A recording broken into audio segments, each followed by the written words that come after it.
government's been spending their way through the pandemic, so what happens to that money? It gets added to the money supply.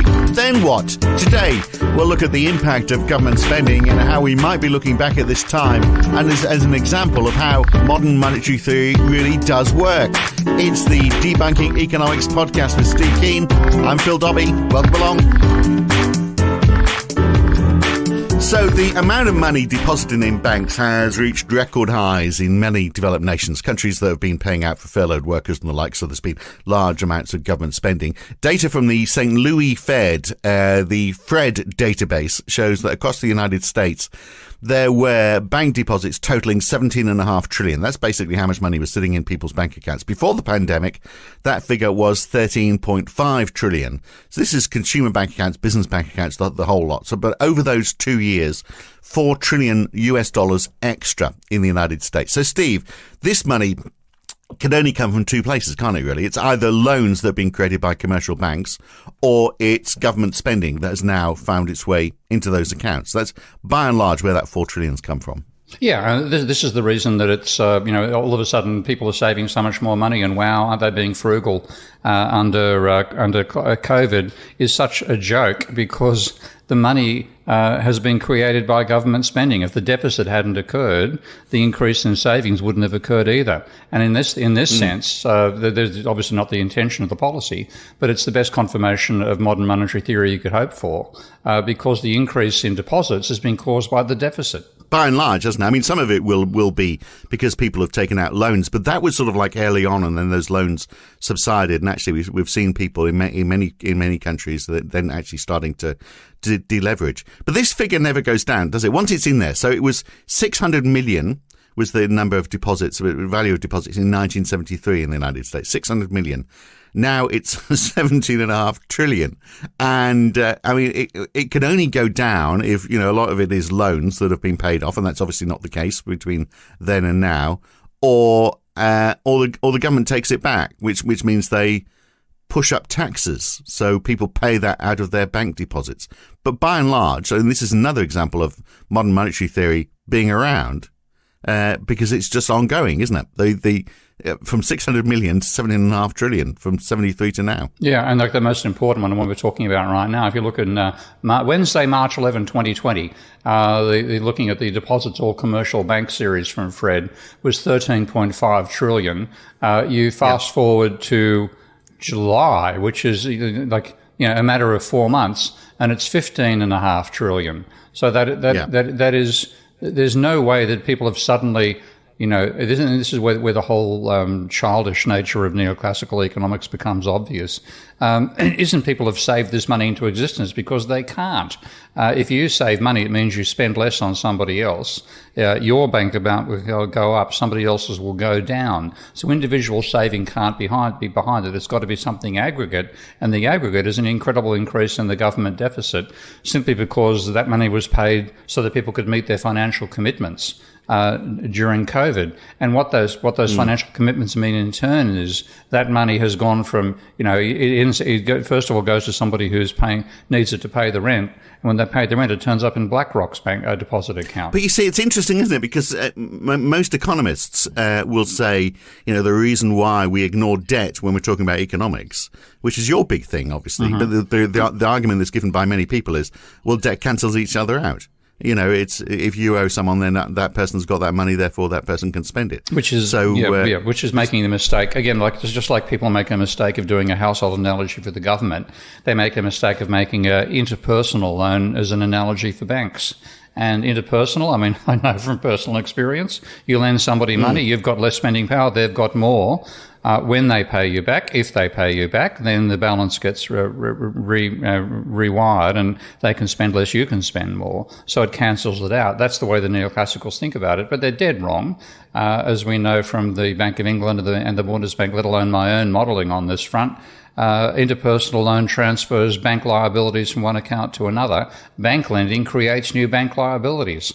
And that's, and then equally, and so does the government deficit. Yeah, that's right. But the aggregate, if it's person to person rather than for money created by the bank, then obviously the aggregate is going to stay the same over time. So the only way this can come out, the only way it can be reduced, basically, if we assume that over that time, loans will be taken out, but then they'll get paid back again, it'll all even out. The only reason we've gone from 600 million in 1973 to 17.5 trillion today is because governments have been overspending over that period. Well, so you'd think, let's take out the word over there. Governments have been spending. Well, they've been spending it and creating that money. Absolutely. Yeah. Well, by overspending, obviously, they've been spending more than they've been taking in terms of tax. And so, is that a good thing or a bad thing? So, a lot of people would say, well, obviously, it's a bad thing because we're not living within our means, Steve. But the argument they'll give as well is that it's inflationary.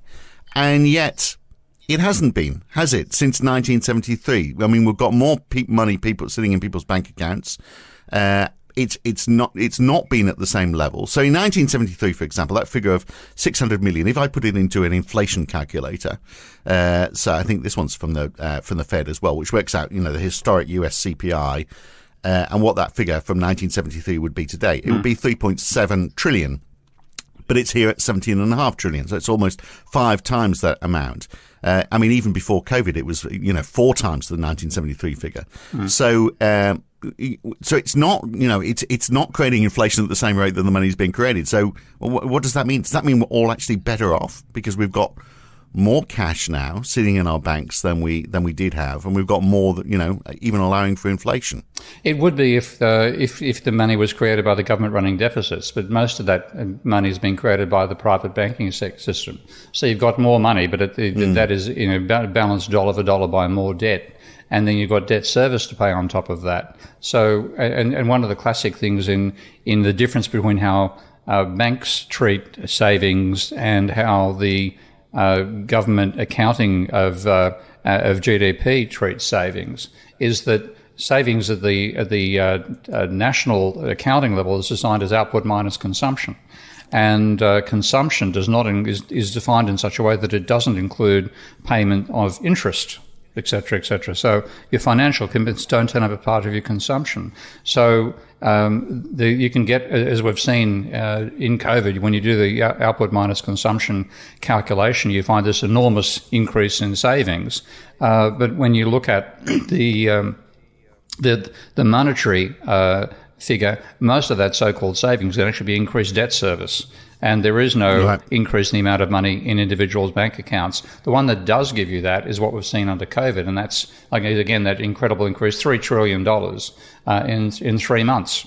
And because that when money comes in from a government deficit, that money creates a financial liability of sorts for the government, but it doesn't create one for the recipients. So there's a net increase in what MMT people call net financial assets of $3 trillion, courtesy of that deficit. Yeah. Well, in fact, if you look at bank credit, so, the increase in loans at the start of the pandemic, it went from, I think I've got these figures right, again, from the Fred database, so is it St. Louis or St. Louis? I'm never quite sure of that. Which one? How do you pronounce it? Anyway, St. Louis, I think.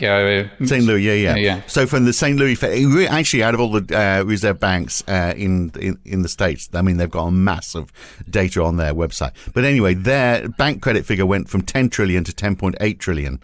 So from 10 trillion at the start of the pandemic to 10, it went up to 10.8. It's fallen back to 10.4. So lending actually hasn't shot up. So it is government money that's being fed into these bank accounts rather than bank loans. So it's going to be an interesting case study, isn't it? Now, some people would say, well, government spending is going to create inflation. And then we've got this big increase in government spending, a massive money being pumped into, directly or indirectly into people's bank accounts. And we are getting inflation. But then, of course, the inflation is and it's going to be hard to separate out the two, because the inflation we're seeing is largely supply-constrained inflation rather than too much money swashing about. Yeah, no, it's a classic coincidence there. I mean, the crisis itself, with COVID hitting, of course, hits production lines. And when you can't produce the output, then bang, you can then have some... you've got supply pressures. It's costing you more to produce what you are able to produce, and you can get demand pull as well when people are willing to pay more to reserve something for themselves and going to somewhere else. That happens to much more for commodity, raw materials and agricultural output than it does for industrial products, which tend to be a set markup on their input costs, and they don't change anywhere near as often. But yeah, you're getting an inflationary surge coming out of a totally different factor than the money creation. But of course, you just know how this is going to be used by Austrians in particular. They're going to blame the increase in the price level on the government deficit and not on the supply chain disruptions. Yeah, so without that, could this have been a great example of how modern monetary theory works? Look, we discuss this further in the full version of this podcast. Plus, what's the relationship between an increase in money supply by government spending and the velocity of money? And is there a better way that governments could have been injecting cash into the economy, like, for example, reducing tax at a time when the UK government, at least, is starting to increase taxes? All that in the full version of this podcast. To listen to that, you need to become a supporter of Steve Keen on Patreon. Go to patreon.com/Prof Steve Keen, or you can also subscribe at debunkingeconomics.com.